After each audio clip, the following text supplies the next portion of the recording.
الحمد للہ رب العالمین والعاقبۃ للمتقین والصلاۃ والسلام علی اشرف الانبیاء والمرسلین نبینا محمد وعلی آلہ وصحبہ ومن تبعہم بإحسان الی یوم الدین۔ معزز امیر جماعت اسلامی سنگھ نیپال، سیکرٹری جنرل اسلامی سنگھ نیپال، اس جماعت کے دیگر ذمہ داران، ارکان جماعت، وابستگان جماعت، دیگر ہمارے رفقا اور احباب، بزرگان دین اور خواتین اسلام، السلام علیکم ورحمۃ اللہ وبرکاتہ۔ آج جیسا کہ آپ کے سامنے سیکرٹری جنرل صاحب نے موضوع کا اعلان کیا ہے کہ ہماری گفتگو کا موضوع ہے عشرہ ذی الحجہ میں رسول اکرم صلی اللہ علیہ وسلم سے ثابت شدہ سنن یا سنتیں یا آپ کا اسوہ حسنہ، اور ان کی روشنی میں یا ان کے تحت ہمارا تزکیہ، ہماری تربیت اور تزکیہ نفس کے جو سامان موجود ہیں، جو ہدایات اور اس میں اشارے ہیں، انہیں ہم سمجھنے کی کوشش کریں گے انشاءاللہ العزیز۔ سب سے پہلے چونکہ ذی الحجہ کا مہینہ ایک اندازے کے مطابق آج شروع ہو چکا ہے، ابھی قطعی طور سے اطلاع آنا باقی ہے، لیکن عرب ممالک میں آج پہلی تاریخ ہونے کی وجہ سے تقریباً یہ بات کہی جا سکتی ہے کہ ہمارے علاقے میں بھی، نیپال اور بعض اپنے علاقے میں بھی آج پہلی تاریخ شروع ہو چکی ہوگی۔ میں دعا کرتا ہوں کہ اللہ تبارک تعالی ہمیں اس مہینے کی فیوض اور برکات کو کما حق ہو سمیٹنے اور ان سے اپنے دامن کو بھرنے کی توفیق نصیب فرمائے، اور جو اس مہینے کے اسباق ہیں، جو پیغامات ہیں، ان کو سمجھنے اور ان کے مطابق زندگی گزارنے کی توفیق نصیب فرمائے، آمین یا رب العالمین۔ محترم حاضرین، ذی الحجہ کا مہینہ اصلاً یہ عربی یا ہجری تقویم کے اعتبار سے اس کیلنڈر کا آخری مہینہ ہوتا ہے۔ یہ مہینہ اللہ تبارک تعالیٰ کے حرام ٹھہرائے ہوئے مہینوں میں سے ایک اہم مہینہ ہے، اور اسی مہینے میں اسلام کا ایک اہم رکن جو حج کے نام سے جانتے ہیں وہ ادا کیا جاتا ہے۔ حجاج کرام کے علاوہ دنیا کے اہل ایمان اسی مہینے میں اللہ کے لیے قربانی پیش کرتے ہیں، اور حضرت ابراہیم علیہ السلام کے کیے ہوئے عہد کو دہراتے ہیں، تازہ کرتے ہیں، اور اپنی زبان سے دہراتے ہیں، قربانی کرتے ہوئے بطور خاص اس کا اہتمام کرتے ہیں، قل ان صلاتی و نسکی و محیای و مماتی للہ رب العالمین لا شریک لہ وبذلک امرت وانا اول المسلمین۔ کہہ دیجئے کہ میری نمازیں اور میری قربانیاں اور میری زندگی اور میری موت سب اللہ رب العالمین کے لیے ہے، اس کا کوئی شریک اور ساجی نہیں ہے، اور مجھے اسی بات کا حکم دیا گیا ہے، اور میں سب سے پہلے، سب سے آگے بڑھ کر اپنے آپ کو اللہ کے حوالے کرتا ہوں۔ محترم حاضرین و سامعین، اس مہینے کے شروع کے جو 10 دن ہیں انہیں کو عشرہ ذی الحجہ کہا جاتا ہے۔ یہ حدیث کی اصطلاح ہے، اور حدیث میں اس کی اصطلاح کا استعمال ہوا ہے۔ عشرہ ذی الحجہ یا العشر الاوائل من ذی الحجہ کے الفاظ آئے ہیں۔ ابھی کا موضوع اور گفتگو کا اصل مرکز یہی عشرہ ذی الحجہ ہے کہ اس میں اللہ کے رسول صلی اللہ علیہ وسلم سے جو اسوہ ہمیں ملتا ہے، اس اسوے کو، ان اعمال کو، ان مناسک کو، ان سرگرمیوں کو ہم سمجھنے کی کوشش کریں گے، اور اس کے مطابق اپنے آپ کو ڈھالنے کی کوشش کریں گے انشاءاللہ العزیز۔ قرآن و سنت میں اس کی جو یہ عشرہ ہے، یہ 10 دن کے یہ جو ایک وقفہ ہے، اس کی بڑی فضیلت وارد ہوئی ہے۔ سورۃ الفجر کی جو ابتدائی آیات ہیں، ان آیات میں بھی جن چیزوں کی قسم کھائی گئی ہے، ان میں ایک قسم 10 راتوں کی بھی ہے، وَلَيَالٍ عَشْرٍ۔ اس آیت کے بارے میں بطور خاص اور ان 10 راتوں کے تعلق سے صحابہ اور تابعین جو مفسرین ہیں، ان کی ایک بڑی جماعت کی رائے یہ ہے کہ اس سے مراد ذی الحجہ ہی کے یہ 10 ایام ہیں، 10 روز ہیں۔ اگرچہ بعض مفسرین نے بعض دوسری باتوں کی طرف بھی اشارہ کیا ہے، لیکن صحابہ اور تابعین کی ایک بڑی جماعت مفسرین کی، ان کی رائے یہ ہے کہ اس سے مراد ذی الحجہ کے یہ 10 دن ہی ہیں۔ اور اسی طرح سورہ حج کی جو ایک آیت مشہور آیت، جس میں اللہ تبارک تعالیٰ نے اہل ایمان کو اللہ کے ذکر کو اللہ کے ذکر کے کثرت سے اہتمام کا حکم دیا ہے، اس میں بھی قدیم مفسرین کی ایک بڑی جماعت نے اس سے ذی الحجہ کے 10 دن ہی مراد لیے ہیں۔ اور اس میں کافی تفصیلی بحث علامہ ابن کثیر رحمۃ اللہ علیہ نے کی ہے، اور تفصیل کے لیے اس تفسیر کا مطالعہ ہمارے لیے مفید رہے گا انشاءاللہ العزیز۔ آئیے ہم دیکھنے کی کوشش کرتے ہیں کہ ان ایام میں یہ جو 10 دن ہیں، ان ایام میں اللہ کے رسول صلی اللہ علیہ وسلم سے ہمیں کیا اسوہ ملتا ہے، ان ایام میں اللہ کے رسول صلی اللہ علیہ وسلم کے کیا معمولات تھے، اور اس سے بھی پہلے قولی اعتبار سے اللہ کے رسول صلی اللہ علیہ وسلم کے کیا فرامین ہمیں ملتے ہیں، اور ان کے اندر ہمارے لیے کون کون سے پیغامات ہیں۔ رسول اکرم صلی اللہ علیہ وسلم نے عشرہ ذی الحجہ کی فضیلت اور اس کی اہمیت کا ذکر کرتے ہوئے ہم سب کو انتہائی اہم حقیقت سے آگاہ فرمایا ہے۔ امام بخاری رحمۃ اللہ علیہ نے حضرت عبداللہ بن عباس رضی اللہ تعالیٰ عنہما کے حوالے سے ایک روایت نقل فرمائی ہے کہ اللہ کے رسول صلی اللہ علیہ وسلم فرماتے ہیں، ما العمل فی ایام العشر افضل من العمل فی هذه، قالوا ولا الجهاد، قال ولا الجهاد الا رجل خرج بنفسه وماله فلم يرجع بشيء۔ حدیث کی یہ الفاظ امام بخاری رحمۃ اللہ علیہ کے ہیں۔ امام ترمذی رحمۃ اللہ علیہ نے جو اسی حدیث کو نقل فرمایا ہے، اس روایت کے الفاظ میں الجہاد کے ساتھ جہاد فی سبیل اللہ کا بھی اضافہ ہے، جس سے صاف طور سے یہ معلوم ہوتا ہے کہ یہاں جہاد جو مطلق ہے، اس سے مراد جہاد فی سبیل اللہ ہے۔ الفاظ ہیں، ما من ایام العمل الصالح فیہن احب الی اللہ من هذه الايام العشر، فقالوا یا رسول اللہ ولا الجہاد فی سبیل اللہ، فقال رسول اللہ صلی اللہ علیہ وسلم ولا الجہاد فی سبیل اللہ الا رجل خرج بنفسه وماله فلم يرجع من ذلك بشيء۔ امام ترمذی رحمۃ اللہ علیہ کی روایت ہے۔ ترجمے سے حدیث سے ہی آپ نے اندازہ لگا لیا ہوگا، ترجمہ بس اس کا ایک خلاصہ سے پیش کر دیتا ہوں کہ اللہ کے رسول صلی اللہ علیہ وسلم نے فرمایا کہ یہ جو 10 ایام ہیں، ذی الحجہ کی پہلی تاریخ سے لے کر 10ویں تاریخ تک، ان ایام میں جو اعمال کیے جاتے ہیں، جو عبادات اور نیکیاں اور حسنات بجا لائی جاتی ہیں، ان ایام میں جو اللہ تبارک تعالیٰ کو انجام دینے والے اعمال جتنے محبوب ہیں، جتنے پسندیدہ ہیں، اتنے پسندیدہ اور کوئی عمل نہیں ہے، اس قدر پسندیدہ اور محبوب اور کوئی دوسرا عمل نہیں ہے، یعنی ان 10 ایام کے علاوہ باقی 10 دنوں میں۔ صحابہ کرام نے بڑے تعجب کے ساتھ پوچھا کہ اللہ کے رسول صلی اللہ علیہ وسلم کیا جہاد فی سبیل اللہ بھی نہیں؟ آپ نے فرمایا نعم، ولا الجہاد فی سبیل اللہ،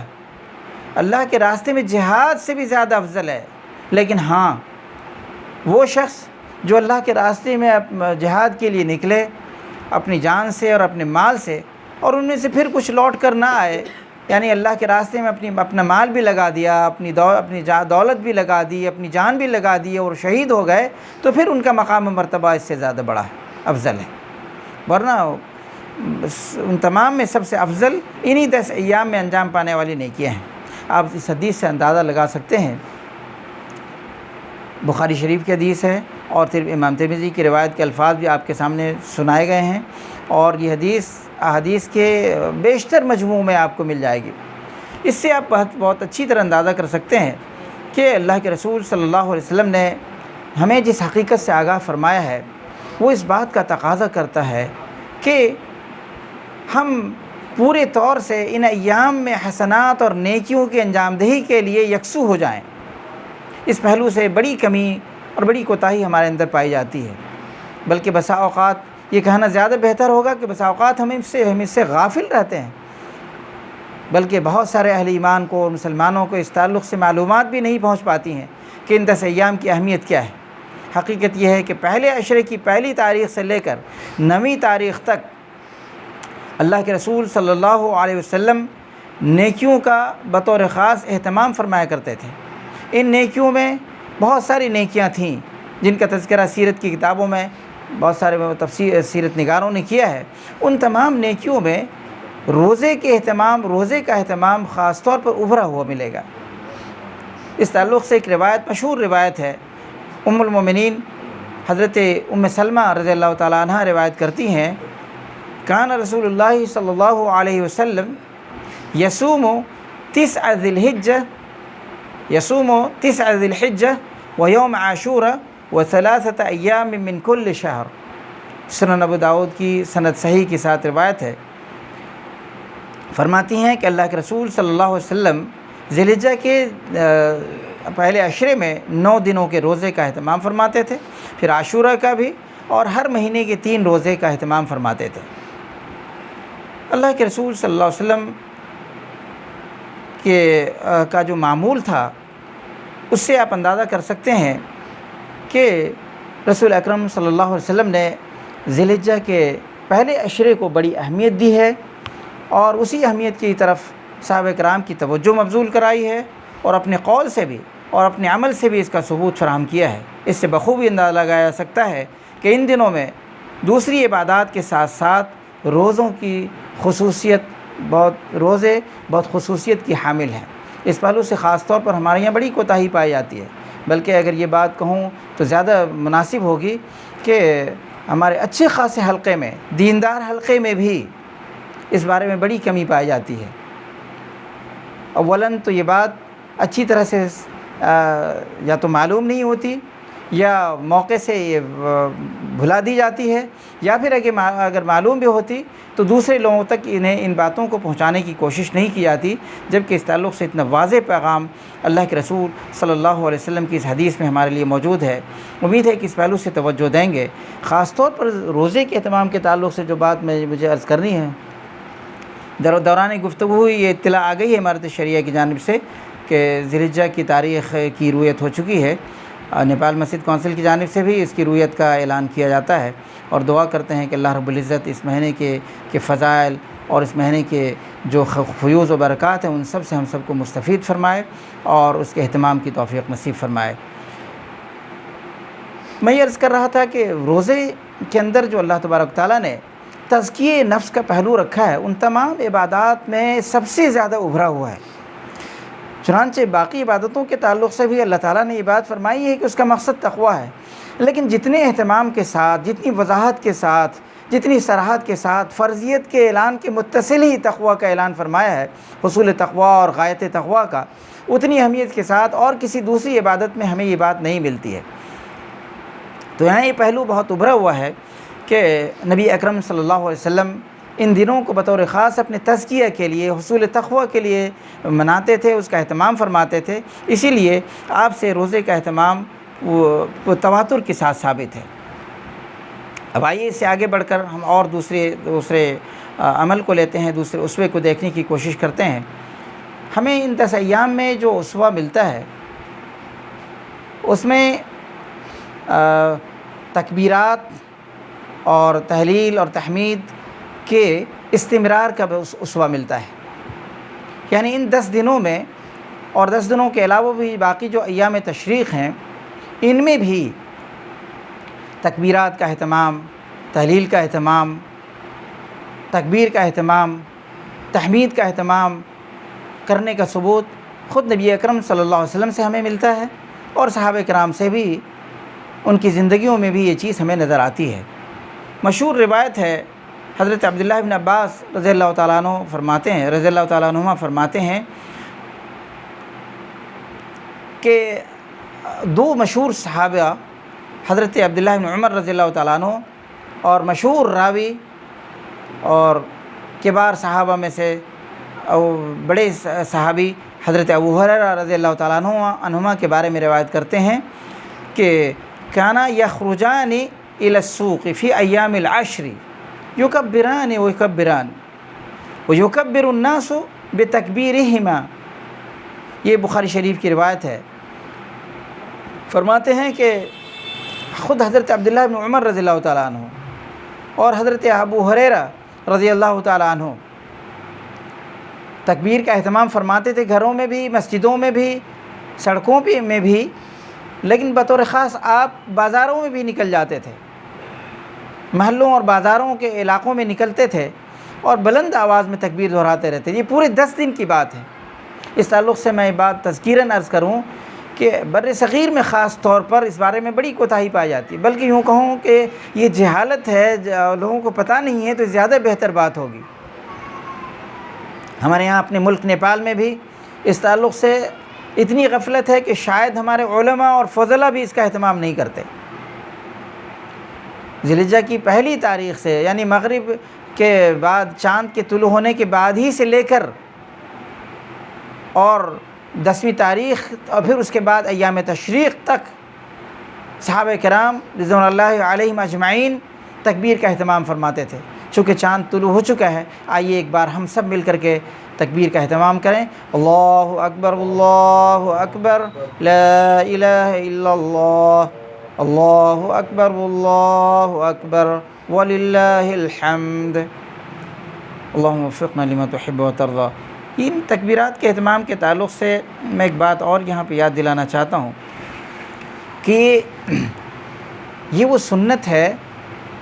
جو ایک طرح سے ہمارے یہاں متروک ہو چکی ہے۔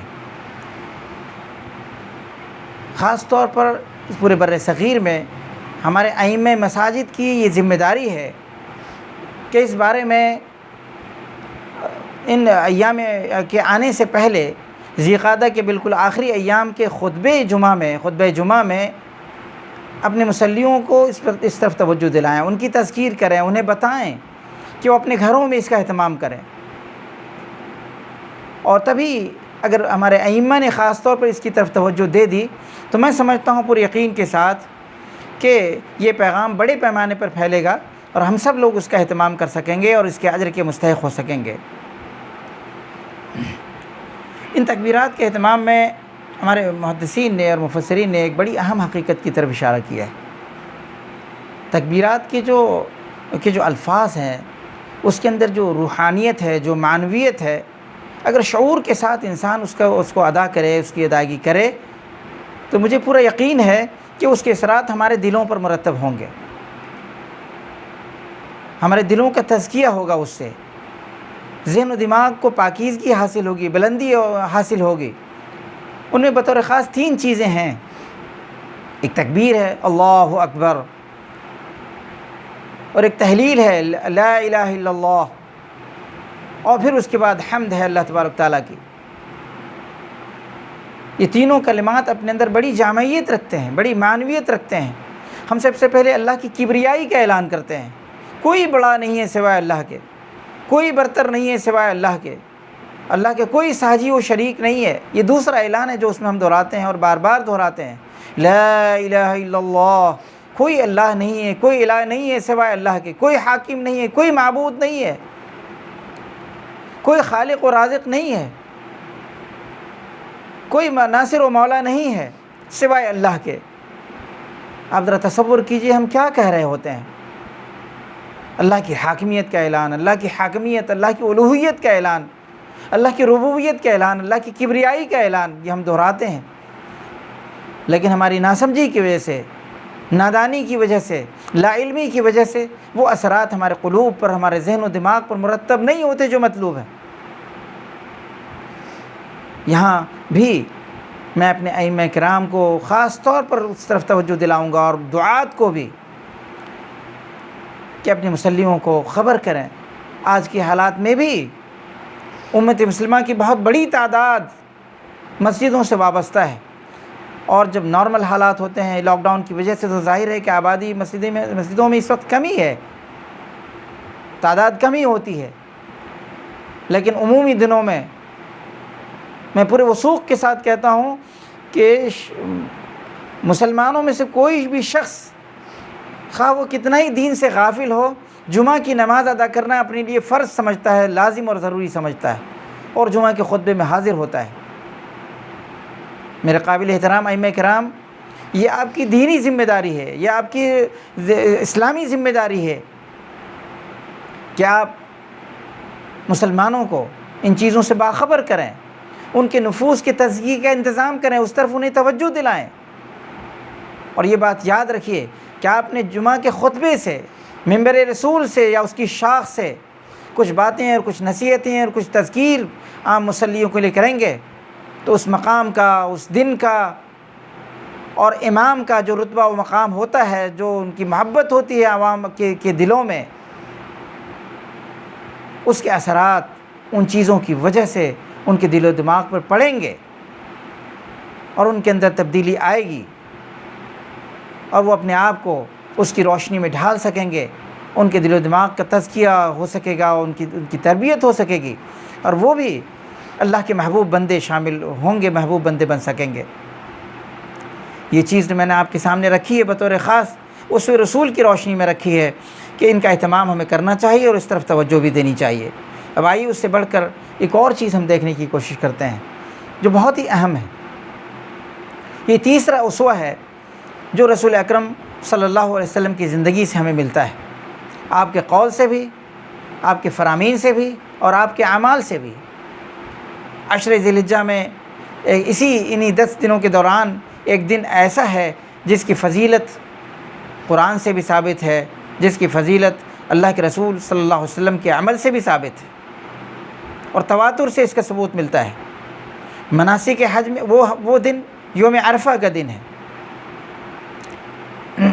عرفہ کے دن کا تذکرہ خود قرآن حکیم میں موجود ہے، اور نبی کریم صلی اللہ علیہ وسلم نے بھی اس جانب اہل ایمان کو توجہ دلائی ہے۔ پورے مناسک حج میں اگر آپ غور کریں، دیکھیں تو جتنے بھی مناسک ہیں، جتنے بھی حج کے ارکان ہیں، ان تمام میں قیام عرفہ کو، عرفہ کی جگہ کو، عرفہ کے مقام کو، عرفہ کے دن کو، اور عرفہ کی اس حالت کو جو حیثیت حاصل ہے، وہ کسی اور کو نہیں ہے۔ سب سے اونچا مقام اس دن کو حاصل ہے۔ اس دن تمام حجاج کرام ایک ساتھ ایک ہی لباس میں اپنے رب کے پاس جمع ہوتے ہیں، رب کے سامنے کھڑے ہوتے ہیں، اور سب توبہ و استغفار اور مناجات اور دعاؤں میں مصروف ہوتے ہیں، یہاں تک کہ وہ ظہر اور عصر کی نماز، ان دونوں نمازوں کو ایک ساتھ ادا کرنے کے بعد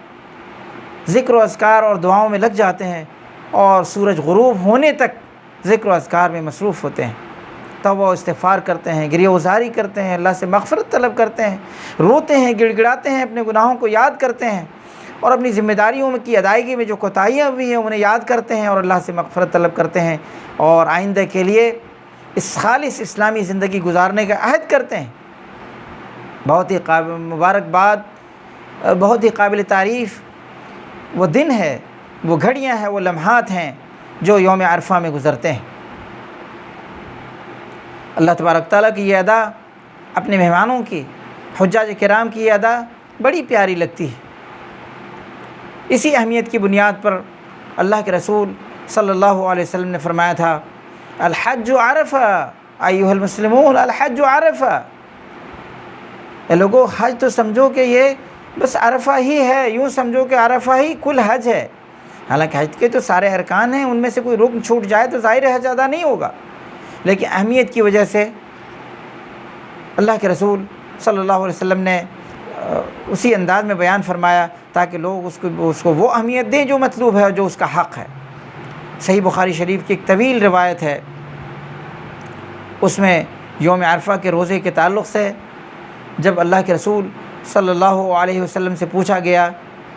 کہ اس کی کیا حقیقت ہے، تو آپ نے ارشاد فرمایا یکفر السنۃ الماضیۃ والباقیہ۔ اس حدیث کے راوی مشہور صحابی حضرت ابو قتادہ رضی اللہ تعالیٰ عنہ ہیں، اور صحیح بخاری شریف میں یہ حدیث موجود ہے۔ یعنی آپ نے فرمایا کہ یہ جو عرفہ کے ایک دن کا روزہ ہے، یوم عرفہ کا، یہ روزہ ایک سال جو گزر گیا اس کا بھی کفارہ ہے، اور ایک سال جو آئندہ باقی ہے یعنی آنے والا ہے اس میں بھی جو گناہ ہوں گے ان گناہوں کا بھی کفارہ ہے۔ دوسری روایت میں جو مسلم شریف کی روایت ہے، اس میں آپ نے مزید وضاحت کے ساتھ فرمایا کہ صیام یوم عرفہ احتسب علی اللہ ان یکفر السنۃ التی قبلہ والسنۃ التی بعدہ۔ یعنی یوم عرفہ کے روزے کے تعلق سے میں اللہ کی ذات سے قوی امید رکھتا ہوں کہ یہ ایک سال جو گزر گیا اس کے گناہوں کا بھی کفارہ ہے، اور ایک سال جو آنے والا ہے اس کا بھی کفارہ ہے۔ ظاہر ہے یہاں ان گناہوں سے مراد گناہ صغیرہ ہی ہیں، اور گناہ کبیرہ میں سے وہ گناہ بھی اس میں آئیں گے جن کو اللہ رب العزت اپنے فضل خاص اور کرم اور مہربانیوں سے معاف فرما دے گا، وہ گناہ بھی اس میں شامل ہو سکتے ہیں۔ البتہ ان میں وہ گناہ نہیں ہیں جن کا تعلق حقوق العباد سے ہے۔ ظاہر ان گناہوں کے تعلق سے، ان کے معافی کے تعلق سے جو شرائط ہیں، جو ان کے لیے لوازمات ہیں، ان کی صراحت اللہ کے رسول صلی اللہ علیہ وسلم نے فرما دی ہے۔ ہمیں ان کو اختیار کرنا ہوگا، اور پھر اس کی روشنی میں ہی ان گناہوں سے مغفرت کی کوئی امید کی جا سکتی ہے، باقی اور سارے گناہ معاف فرما دیے جائیں گے۔ صوم یوم عرفہ کے تعلق سے ایک بات یہاں بطور یاد دہانی کے عرض کر دوں، جو بہرحال بہت ہی اہم ہے، وہ یہ ہے کہ عرفہ کا جو روزہ ہے وہ اصلاً حدیث کے الفاظ کی روشنی میں جو عرفہ کی تاریخ ہوتی ہے قیام عرفہ کی، یعنی 9 ذی الحجہ، وہی زیادہ قابل ترجیح معلوم ہوتی ہے۔ یعنی ذی الحجہ کی 9ویں تاریخ کو یہ روزہ رکھا جائے گا۔ ظاہر ہے کہ حجاج کرام جس دن عرفات کے میدان میں جمع ہوتے ہیں وہ ظاہر ذی الحجہ کی 9ویں تاریخ ہی ہوتی ہے، لیکن ہمارے یہاں مطالعے کے اختلاف کی وجہ سے اور دوریوں کی وجہ سے اور چاند کے طلوع غروب میں مطلع کی بناوٹ کے لحاظ سے فرق ہونے کی وجہ سے تاریخ میں تبدیلی ہو جاتی ہے، اس لیے ہمارے یہاں وہ تاریخ 8 ہی کی ہوتی ہے۔ اگرچہ بعض احباب کی، بعض علماء بھی ہیں اور مفکرین بھی ہیں، ان میں سے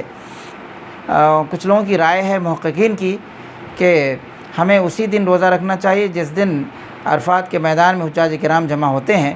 لیکن تمام احادیث کا اور ان تمام جو آراء ہیں خاص طور پر محققین کی، ان تمام کا احاطہ کیا جائے تو رائے یہ بنتی ہے کہ عرفہ کا روزہ بھی اس دن رکھا جائے جس دن ہمارے علاقے میں یا جس خطے میں ذی الحجہ کی 9ویں تاریخ ہو۔ یہ اقرب الی السنہ یہ بات لگتی ہے، اور اجر و ثواب کا معاملہ تو اللہ کے ذمہ ہے۔ اللہ رب العزت اپنے فضل خاص سے جہاں جو چاہے برکات اور فیوز کا نزول فرماتا ہے، فرمانے پر قادر ہے، اور یہ اور باقی عبادات میں بھی ہیں۔ لیلۃ القدر کے اہتمام میں دیکھیں، اور باقی نمازوں کے اہتمام کے اوقات میں بھی دیکھیں، یہ ساری چیزیں نظر آتی ہیں۔ یہ ساری فرق جو ہیں یہ فطری ہیں، یہ نیچرل ہیں، ان کا انکار ممکن نہیں لگتا ہے۔ ان محققین کی رائے کی اپنی تحقیق کے باوجود میں اس کی ناقدری نہیں کرتا، لیکن بہرحال قابل ترجیح بات یہ لگتی ہے کہ عرفہ کا روزہ 9 تاریخ ہی کو رکھنا چاہیے۔ اور اس روزے کی جو فضیلت ہے میں عرض کروں گا کہ اس روزے کے اندر اللہ نے بڑی برکت رکھ دی ہے، بہت خیر رکھا ہے۔ اب ذرا اندازہ کیجئے کہ 2 سال ایک جو گزر گیا اور اس کے گناہوں کا کفارہ، ایک جو ابھی آئندہ آنے والا ہے، انسان سے کون سے گناہ سرزد ہوں گے، کیا وہ کرے گا، ان گناہوں کا بھی کفارہ اللہ اس روزے کو فرما دیتا ہے۔ دعا کریں کہ اللہ رب العزت ہم سب کو اس روزے کے اہتمام کی توفیق نصیب فرمائے، اور جب تک حیات رہے تب تک نصیب فرماتا رہے، اور اس کی جو فیوز و برکات ہیں ان سب کو نصیب فرمائے اور ان سے مستفید ہونے کی توفیق عطا فرمائے۔ آمین یا رب العالمین۔ آئیے آگے بڑھتے ہیں، ہم دیکھنے کی کوشش کرتے ہیں کہ مزید اس کے بعد ہمیں اس کے اندر کیا کیا اس پہ ملتے ہیں۔ یہ ڈسکنیکٹ ہوا کیا؟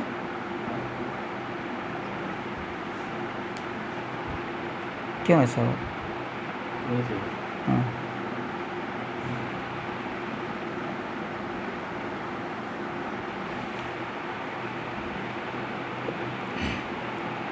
عشر ذی الحجہ کے ساتھ ہی ان میں ایک جو کچھ مستقل ایام ہیں، جن میں سے پہلا دن عید الاضحیٰ کا دن ہوتا ہے، اس کو یوم النحر بھی کہا جاتا ہے۔ یوم النحر حدیث کی اصطلاح میں اس کو یوم النحر کہتے ہیں، یعنی قربانی کا دن۔ وہی عید الاضحیٰ کا دن بھی ہوتا ہے، اور وہ ذی الحجہ کی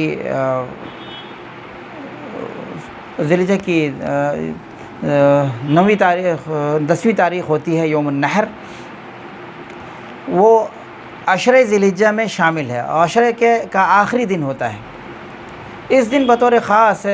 قربانی کا عمل اللہ کے رسول صلی اللہ علیہ وسلم سے اور صحابہ کرام رضوان اللہ علیہم اجمعین سے تواتر کے ساتھ ثابت ہے، اور اس تعلق سے اس قدر واضح ہدایات ہیں احادیث میں کہ ان تمام احادیث کا احاطہ کیا جائے تو اس سے جو ہمیں پیغام ملتا ہے وہ یہ ہے کہ اللہ کے بزرگ بندوں نے، اللہ کے برگزیدہ بندوں نے، انبیاء کرام نے بھی ان سے پہلے بھی اس کا اہتمام کیا ہے، خاص طور پر حضرت ابراہیم علیہ السلام۔ اور یہ قربانی اصلاً حضرت ابراہیم علیہ السلام اور حضرت اسماعیل علیہ السلام کی یادگار ہے۔ اس تعلق سے جو ایک روایت بیان کی جاتی ہے، عام طور پر ہمارے خطبہ اور ائمہ بیان کر دیتے ہیں۔ صحابہ نے پوچھا کہ ما ہی الاضحیۃ یا رسول اللہ صلی اللہ علیہ وسلم، تو آپ نے فرمایا ہی سنت ابیکم ابراہیم۔ یہ سند کے اعتبار سے بہت ضعیف روایت ہے، اس لیے اس کو بیان کرنے کی بہت زیادہ ضرورت محسوس نہیں ہو رہی ہے۔ اس کو آپ کہہ سکتے ہیں جو احادیث میں قربانی کی جو فضیلت بیان ہوئی ہے، اور قرآن میں حضرت ابراہیم علیہ السلام کی قربانی کا جو تذکرہ جس انداز میں کیا گیا ہے، اس کے بعد مزید اس حدیث کے پیش کرنے کی ضرورت باقی نہیں رہ جاتی ہے۔ معنی کے اعتبار سے اس کے اندر کوئی نقص نہیں ہے، لیکن چونکہ سند کے اعتبار سے بہت ضعیف ہے، اس لیے اس کو یہاں پیش کرنا مناسب نہیں سمجھتا ہوں۔ بہرحال یہ ہے کہ یہ قربانی حضرت ابراہیم علیہ السلام اور حضرت اسماعیل علیہ السلام کی یادگار ہے۔ اللہ کے ان دونوں بزرگ برگزیدہ بندوں نے اللہ کے حکم کی تعمیل میں اپنا سر تسلیم خم کر دیا، اور ذرا بھی تذبذب میں مبتلا نہ ہوئے۔ ورنہ ذرا سوچئے کہ دل و جان سے عزیز اپنے صالح اور نیک بخت لخت جگر کی گردن پر چھری چلا دینا کوئی آسان کام نہیں تھا۔ اسی طرح حضرت اسماعیل علیہ السلام نے حکم الہی کے سنتے ہی جس طرح سے اپنے پیارے ابو جان کے ساتھ فرمانبرداری کا مظاہرہ کیا، جس بے مثال جانثاری کا مظاہرہ کیا، جو بہترین اور بے مثال کردار پیش کیا، کیا یہ کوئی معمولی بات ہو سکتی ہے؟ یقیناً اس میں ہمارے لیے بڑا نمونہ ہے، بڑا سبق ہے، ہر طبقے کے لوگوں کے لیے، جن کا مقام والد کے درجے کا ہے، ان کے لیے بھی حضرت ابراہیم علیہ السلام کی زندگی میں بہترین نمونہ ہے کہ انہوں نے اپنے محبوب ترین بیٹے کو اللہ کے لیے قربانی کے لیے پیش کر دیا۔ کچھ نہیں سوچا، کچھ نہیں پوچھا اللہ سے، پھر اللہ سے دعا بھی نہیں کی کہ اللہ اس کے بدلے میں کچھ اور ہم سے مانگ لے۔ یہ بھی ممکن تھا، اللہ میں تو تیار ہوں اس کے لیے، لیکن اسے تو کوئی بڑا کام کرنا ہے، اس کے ذریعے سے اور کچھ کام لینا ہے، میرے کوئی وارث نہیں ہے، اس کو میرا وارث بننا ہے، اس کو اس سے تیرے دین کی خدمت لینی ہے، اس کے بدلے میں کوئی اور مطالبہ ہم سے کر لے۔ یہ نہیں کہا۔ سبحان اللہ، ذرا تصور کیجئے کیا وہ سما تھا، کیا وہ مقام تھا جس پہ وہ فائز تھے۔ اور اسی طرح سے بیٹوں کے لیے، ہمارے بیٹوں کے لیے، ہمارے عزیزوں کے لیے، ہمارے اقربا اور رشتہ داروں کے لیے، نوجوانوں کے لیے قرآن کا اور حدیث کا یہ کھلا ہوا پیغام ہے کہ انہوں نے کیا کہا، سنتے ہی کچھ نہیں پوچھا۔ جب والد صاحب نے کہا کہ بیٹا میں نے دیکھا ہے، یہ اللہ کا حکم ہے اور یہ قربان کرنا ہے، تمہیں قربان کرنا ہے اللہ کے لیے، قربان جائیے بیٹے کے الفاظ کیا تھے، اور وہ سننے کے بعد جو فوراً رد عمل ہوا وہ بھی ذرا دیکھیے۔ فرمایا یا ابت فعل ما تؤمر، یا ابت فعل ما تؤمر ستجدنی انشاءاللہ من الصابرین۔ ابو جان، پیار بھرا انداز دیکھیے، ریسپیکٹ دیکھیے، ادب دیکھیے۔ یا ابت عربی زبان میں وہ ابھی بھی کہہ سکتے تھے، اے ابو، اے والد صاحب کہہ سکتے تھے، وہ ابھی کہنے سے بھی بات پوری ہو جاتی، لیکن انہوں نے جو انداز اختیار کیا وہ دیکھیے، پیار بھرا لہجہ اور انداز، ایک پیار بھرا کلمہ یا ابتی یا بنی جس طرح سے کہا جاتا ہے پیار سے، محبت میں اور محبت کے جذبات میں ڈوب کر، اسی طرح محبت کے جذبات میں ڈوب کر انہوں نے یا ابتی کا لفظ استعمال فرمایا۔ یا ابتی، اے میرے پیارے ابو جان، اے میرے قابل احترام ابو جان، آپ کو جو حکم دیا جا رہا ہے اللہ کی طرف سے آپ کر ڈالیے۔ آج کے نوجوانوں کے لیے اس سے بڑا، اس سے بہتر اور اس سے کوئی اچھا نمونہ کہیں تلاش کیا جا سکتا ہے؟ ہرگز نہیں کیا جا سکتا ہے۔ میرے نوجوانوں، یقیناً تمہارے لیے اس میں بہترین نمونہ ہے۔ ڈھالو اپنے آپ کو اسوہ اسماعیل کی روشنی میں، اتباع کرو اسوہ اسماعیل کی، پورے طور سے اسماعیل علیہ السلام کی زندگی کو اپنی زندگی بنا لو۔ شروع سے لے کر آخر تک کیا نمونہ پیش کیا انہوں نے، کیا بات تھی ان کے اندر، اور ان تمام چیزوں کے نتیجے میں اللہ نے جو مقام عطا کیا ان کا حق تھا، اللہ رب العزت نے دیا اور اس سے بھی بڑھ کر دیا، یہاں تک کہ جب قربانی کے لیے لٹا دیے گئے۔ اب دیکھیے وہاں اسوہ کیا ہے۔ احادیث میں بڑی تفصیلات آئی ہیں اور ان سے کچھ کمزور روایات بھی شامل ہو گئی ہیں، لیکن ان تمام کا خلاصہ یہ ہے کہ پوری یکسوئی کے ساتھ، پوری سنجیدگی کے ساتھ انہیں معلوم تھا کہ ابو جان کی چھری میری گردن پہ چلنے والی ہے، معلوم تھا، پتہ تھا اچھی طرح سے، لیکن اس کے باوجود کہیں سے کوئی خوف لاحق نہیں ہوا، جان جانے کی کوئی تکلیف، ذبح ہونے کی کوئی تکلیف کا احساس نہیں ہوا، اور پورے اہتمام سے لیٹے رہے، یہاں تک کہ حضرت ابراہیم علیہ السلام نے اپنے فرزند جلیل کی گردن پہ چھری چلا دی، وہ چھری چل چکی تھی، لیکن چھری نے چھری کو اپنا کام نہیں کرنا تھا، اس لیے کہ اللہ تعالیٰ کی طرف سے حکم ہو گیا کہ تمہیں کاٹنا نہیں ہے۔ جس طرح سے آگ کو جلانا تھا، اللہ کا حکم ہوا کہ تمہیں جلانا نہیں ہے ابراہیم کو، اسی طرح سے چھری کو اللہ نے کہا کہ تمہیں کاٹنا نہیں ہے، یہ تو ایک امتحان ہے جو مجھے لینا تھا، اور وہ تمہیں چلا چکے ہیں۔ چنانچہ گردن نہیں کٹی، اور اللہ نے اس کی جگہ، ان کی جگہ پہ ایک دمبا حاضر کر دیا، اور دمبے کی قربانی دی گئی۔ یہ ہے قربانی کا سبق، یہ ہے قربانی کا پیغام۔ قربانی یوں ہی کوئی کھیل تماشا نہیں ہے، قربانی کی مکمل تاریخ اپنے اندر ہمارے لیے اطاعت و فرمانبرداری کا، سپردگی و جانثاری کا، اور ایفاء عہد اور اخلاق کی عظمت کے بے شمار اسباق اور بلند ترین پیغام رکھتی ہے، بلند ترین پیغام رکھتی ہے۔ لیکن بدقسمتی سے آج ہماری بہت ساری عبادتوں کی طرح یہ قربانی بھی صرف ایک رسم بن کر رہ گئی ہے دوستو، ایک رسم بن کر رہ گئی ہے۔ جیسے ہماری بہت ساری عبادات رسم بن کر رہ گئی ہیں، یہ قربانی بھی بس ایک رسم بن کر رہ گئی ہے۔ قربانی کا موسم آتا ہے، ہم جانور خریدتے ہیں اور پھر قربانی کرتے ہیں اور گوشت کھا لیتے ہیں۔ قربانی جن انبیاء کرام کی یادگار ہے، جو اپنے اندر پیغام رکھتی ہے، جو اپنے اندر اسباق رکھتی ہے، وہ اصل قربانی ہے۔ جب ہم اپنے جانور کی گردن پہ چھری چلا رہے ہوتے ہیں، گویا ہم اپنے اللہ سے عہد کر رہے ہوتے ہیں، قُلْ إِنَّ صَلَاتِي وَنُسُكِي وَمَحْيَايَ وَمَمَاتِي لِلَّهِ رَبِّ الْعَالَمِينَ، جو بات ابراہیم علیہ السلام نے کہی تھی، انہی عہد کو ہم پھر سے دہرا رہے ہوتے ہیں۔ آج ہماری قربانی روح تقویٰ سے خالی ہے،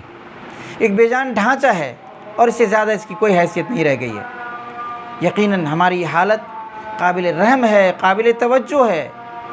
تشویشناک ہے۔ ہماری قربانی جب خلیل اللہ اور ذبیح اللہ کی یادگار ہے،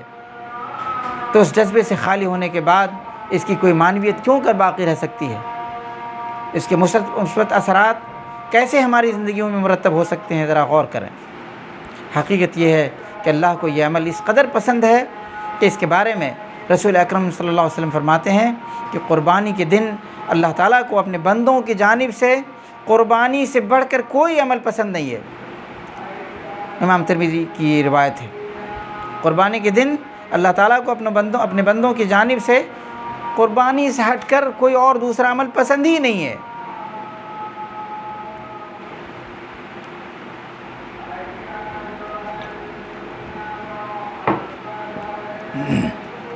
محترم بزرگوں اور دوستوں، عزیز ترین نوجوانوں، یہ جو یوم النحر ہے اور ایام تشریق ہے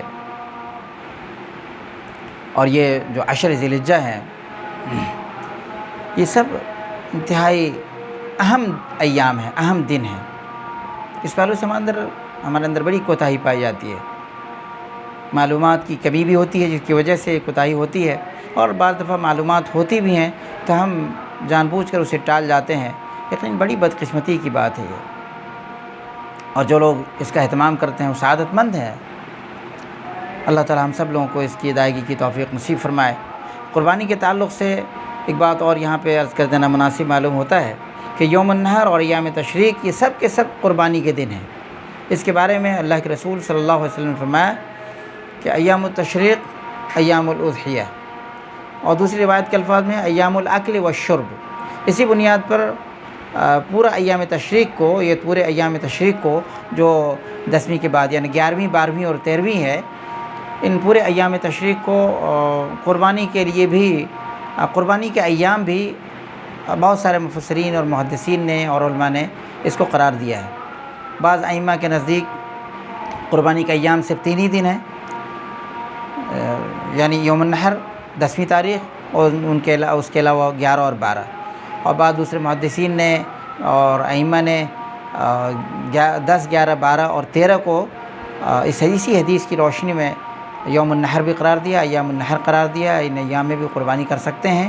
اور باذن اللہ تبارک و تعالیٰ ان ایام میں قربانی ادا ہو جائے گی انشاءاللہ العزیز۔ حقیقت یہ ہے کہ اس تعلق سے جو بات آپ کے سامنے عرض کی گئی ہے،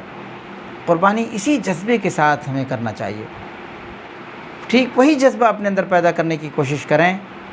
جو قربانی پیش کرتے وقت خلیل اللہ حضرت ابراہیم علیہ السلام کے سینوں میں موزون تھا۔ تبھی حقیقت میں ہم قربانی کے وہ فوائد حاصل کر سکتے ہیں، ان سے ہم اپنے قلوب کا، اپنے نفوس کا تزکیہ کر سکتے ہیں جو ان کے ذریعے سے مطلوب ہے۔ ریاکاری اور شہرت کو قریب بھی نہ پھٹکنے دیں۔ بڑے افسوس کے ساتھ یہ بات عرض کرنی پڑتی ہے کہ ہمارے معاشرے میں اب یہ چیز عام ہوتی چلی جا رہی ہے، مہنگے سے مہنگے جانور خریدا جاتا ہے اور پھر اس کے بعد اس کی پبلسٹی ہوتی ہے۔ میرے دوستو اور عزیزو، تھوڑی سی ریاکاری بھی بڑی سی بڑی نیکی کو ہلاک کر دینے کے لیے، ضائع کر دینے کے لیے کافی ہے۔ ایک چنگاری ہی پورے خرمن کو تباہ کرنے کے لیے کافی ہے۔ اب خوب احتیاط برتیے، اپنی نیتوں کو خالص کر لیجئے، اپنے جذبات کو نیک کر لیجئے، اور انہی جذبات سے لیس ہو کر قربانی دیجئے۔ اس تعلق سے بیجا اسراف سے بچنا بھی ضروری ہے۔ خواہ مخواہ کے لیے شہرت طلبی میں یا ریاکاری اور دکھاوے میں یا اور بڑھ چڑھ کر نام و نمود کے حصول میں بیجا اسراف کی طرف بھی نہ جائیں۔ اللہ نے آپ کو جو وسعت دی ہے اس کے اعتبار سے قربانی کریں۔ قربانی کے گوشت میں خود بھی کھائیں گوشت سے، اور اپنے اقربا اور احباب کو بھی دیں یا انہیں کھلائیں یا ان کے درمیان تقسیم کریں، لیکن اس کے ساتھ ساتھ اپنے سماج کے، اپنے پڑوس کے، اپنے علاقے کے قریب کے جو فقراء ہیں، یتیم ہیں، محتاج اور بیوہ ہیں، انہیں ضرور شامل کریں۔ بعض ائمہ نے تو اس کی تقسیم بھی کر دی ہے، قصہ اپنے لیے، قصہ اقربا کے لیے، قصہ محتاجوں کے لیے۔ بہرحال یہ تقسیم کوئی شرعی لحاظ سے بالکل ثابت نہیں ہے، لیکن ان تمام لوگوں کا حصہ اس میں ہونا ہی چاہیے۔ قربانی کا گوشت پورے طور سے خود ہی کھا لینا اور کسی کو بھی حصہ نہ دینا اگرچہ شرعی لحاظ سے جائز ہے، لیکن پسندیدہ بات نہیں ہے۔ پسندیدہ یہ ہے، مطلوب یہ ہے کہ قربانی کے گوشت میں سے آپ خود بھی کھائیں، اپنے دوستوں اور احباب کو بھی کھلائیں،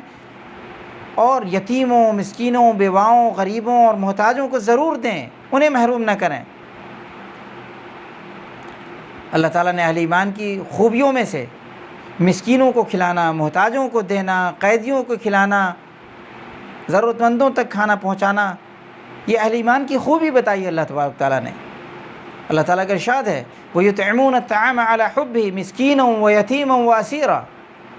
اور اس کے باوجود وہ کہتے ہیں إِنَّمَا نُطْعِمُكُمْ لِوَجْهِ اللَّهِ لَا نُرِيدُ مِنكُمْ جَزَاءً وَلَا شُكُورًا، وہ کہتے ہیں وہ کھانا کھلاتے ہیں لوگوں کو، جبکہ خود اپنی ان کی ضرورت ہوتی ہے، اپنا پسندیدہ کھانا کھلاتے ہیں، ان کو محبوب ہوتا ہے وہ، اس کے باوجود وہ غریبوں، مسکینوں، بیواؤں کو کھلاتے ہیں، یتیموں کو کھلاتے ہیں، اور اس کے بعد بھی کہتے کیا ہیں؟ کوئی احسان نہیں جتاتے، کہتے ہیں ہم تو بس اللہ کے لیے دے رہے ہیں، ہم آپ پر کوئی احسان نہیں کر رہے ہیں، یہ آپ کا حق ہے جو آپ کو دیا جا رہا ہے،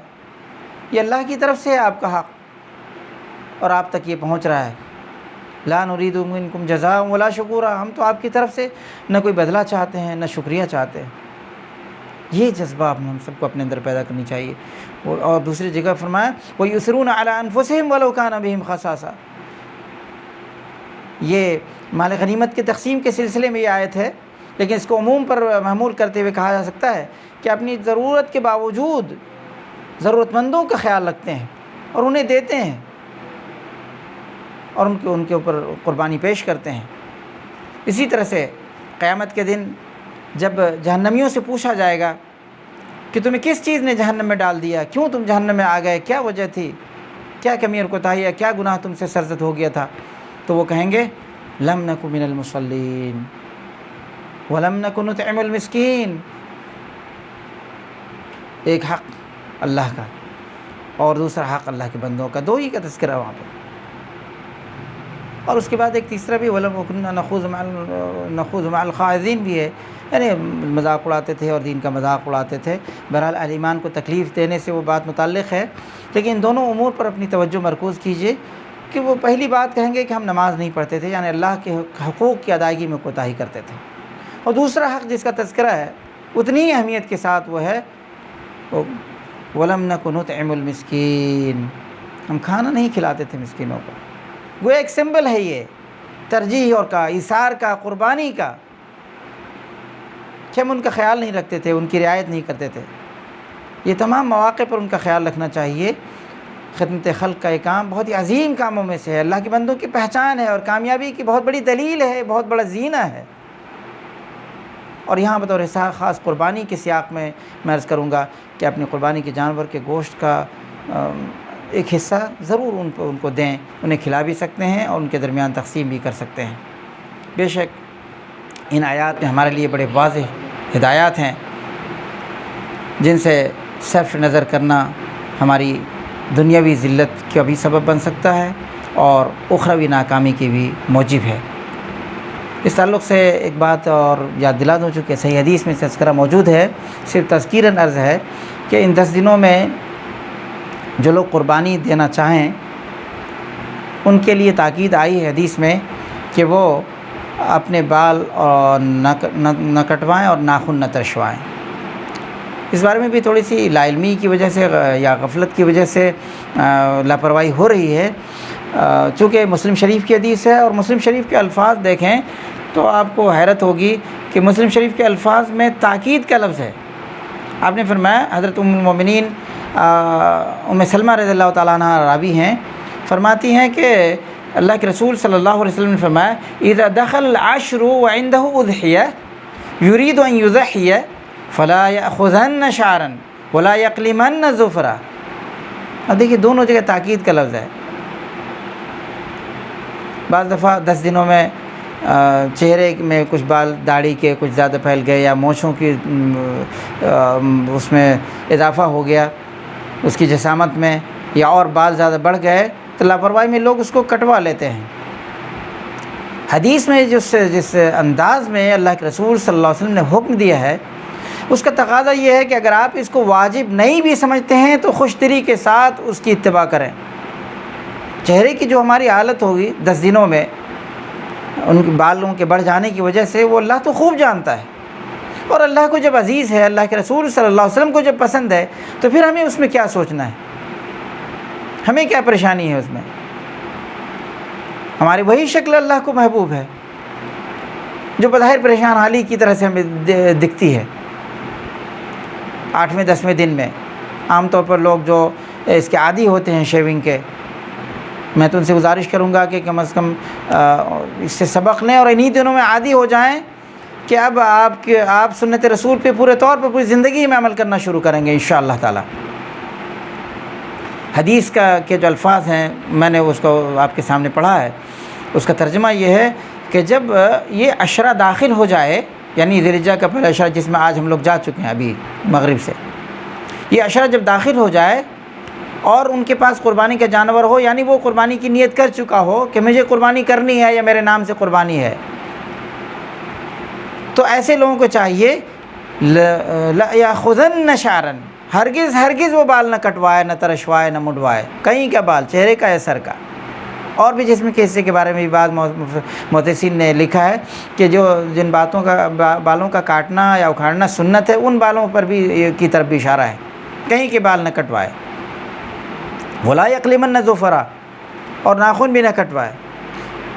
آج آپ نے دن میں اگر کاٹ لیا ہے تو 10 دن میں بہت زیادہ وہ نہیں بڑھے گا، اور بڑھے گا بھی تو وہ اللہ کو معلوم ہے، وہ سنت ہے، سنت رسول ہے، اس کی ہمیں اتباع کرنی چاہیے، اس میں بڑا اجر و ثواب ہے، بڑی فضیلت ہے۔ دیکھیے سنت کی اتباع میں بہرحال خیر ہی خیر ہے، اس کا تو جو اجر و ثواب ہے ہی، لیکن اس کے اثرات انسان کے اوپر پڑتے ہیں۔ وہ ان کا اہتمام کرتے ہوئے جب وہ آئینے میں اپنا چہرہ دیکھے گا، انہیں یاد ہوگا کہ مجھے سنت رسول کی اتباع کرنی ہے اور میں اس کی اتباع میں ہی میں نے جو بال چھوڑ رکھے ہیں۔ وہ اپنے ناخن کو جب دیکھے گا 7ویں یا 6ٹھے دن کے وہ بڑھ چکا ہے، وہ کہے گا کہ میں سنت رسول کی اتباع میں نے اس کو چھوڑا ہے اور اس کے اجر و ثواب کے اس میں مستحق ہوں گا، اور یقیناً ہوگا انشاءاللہ تعالی۔ یہ بھی ایک اسوہ ہے جو ایام میں ہمیں ملتا ہے۔ اس کے علاوہ ایک اور چیز تذکیراً عرض اس سلسلے میں، وہ یہ ہے کہ ایام تشریق میں بھی تکبیرات کا اہتمام ہمیں کرنا چاہیے پورے طور پر۔ یہ بات ضمناً شروع میں آ چکی ہے کہ ایام تشریق یا ایام عشرہ میں سے اس میں شامل ہے۔ ایام عشرہ میں سے تو یہ نہیں ہے، لیکن ایام تشریق میں پورے طور پر نمازوں کے بعد یا نماز کے خالی اوقات، دوسرے اوقات میں بھی، اپنے گھروں میں بھی اور راستے میں چلتے ہوئے بھی تکبیر کا اہتمام کرنا چاہیے، اور اس کے ذریعے سے بھی ایک ماحول بنتا ہے، اور اس کے اثرات بھی خود تکبیر کے اہتمام کرنے والوں پر اور دوسرے سننے والوں پر بھی اس کے اثرات پڑتے ہیں۔ اللہ سے دعا ہے کہ اللہ تبارک تعالیٰ ہم سب کو ان تمام سنتوں کی، اسوے کی کامل پیروی کی توفیق نصیب فرمائے، ان تمام مناسک کا حاصل دلوں کے اندر اللہ عفواً معافی چاہتا ہوں، بات تھوڑی سی رہ گئی شاید یہاں پہ۔ جی ٹھیک، بات بالکل آخر میں آ چکا ہوں، صرف اختتام کے طور پر، حاصل کلام کے طور پر یہ بات عرض کرنا چاہوں گا کہ جو مناسک ہیں، جو اسوہ رسول ہیں، جو ہمارے سامنے میں آئی ہیں، ان تمام سب کا تعلق اگرچہ آخرت سے اور دنیاوی سرخروئی سے بھی ہے، لیکن ان تمام مناسک کی کمحق ادائیگی کا جو حاصل ہے وہ دلوں میں تزکیے کی شکل میں نمودار ہوتا ہے، اور اس کے ذریعے سے تقویٰ حاصل ہوتا ہے، جس کی تذکیر اللہ تعالیٰ کے فرمان میں موجود ہے۔ خاص طور پر عشرے جو اوائل یہ ہے، اوائل ذی الحجہ، اس میں روزے کا اہتمام، تکبیرات کا اہتمام اور جو سنن ہیں ان تمام کا اہتمام ہمارے لیے ضروری ہے۔ خاص طور پر ایسے حالات میں جب یہ متروک ہو چکی ہے یہ سنتیں، ایسے میں ہم لازماً اس کی پیروی کریں، اور نوجوانوں سے میں گزارش کروں گا کہ وہ اس کو اپنے لیے ضروری سمجھ کر اہتمام کریں۔ انشاءاللہ اس میں اجر کثیر ہے اور ہماری تربیت کے لیے بہت سارا اس میں سامان ہے۔ اللہ رب العزت سے دعا ہے کہ اللہ تعالی ہم سب کو اسوہ رسول کی پیروی کی توفیق نصیب فرمائے، اسی پر قائم رکھے اور اخلاص کے ساتھ رہت قائم رہتے ہوئے اسی پر خاتمہ فرمائے۔ ربنا تقبل منا انک انت السمیع العلیم وتب علینا انک انت التواب الرحیم، وصلی اللہ علی النبی الکریم، والسلام علیکم ورحمۃ اللہ وبرکاتہ۔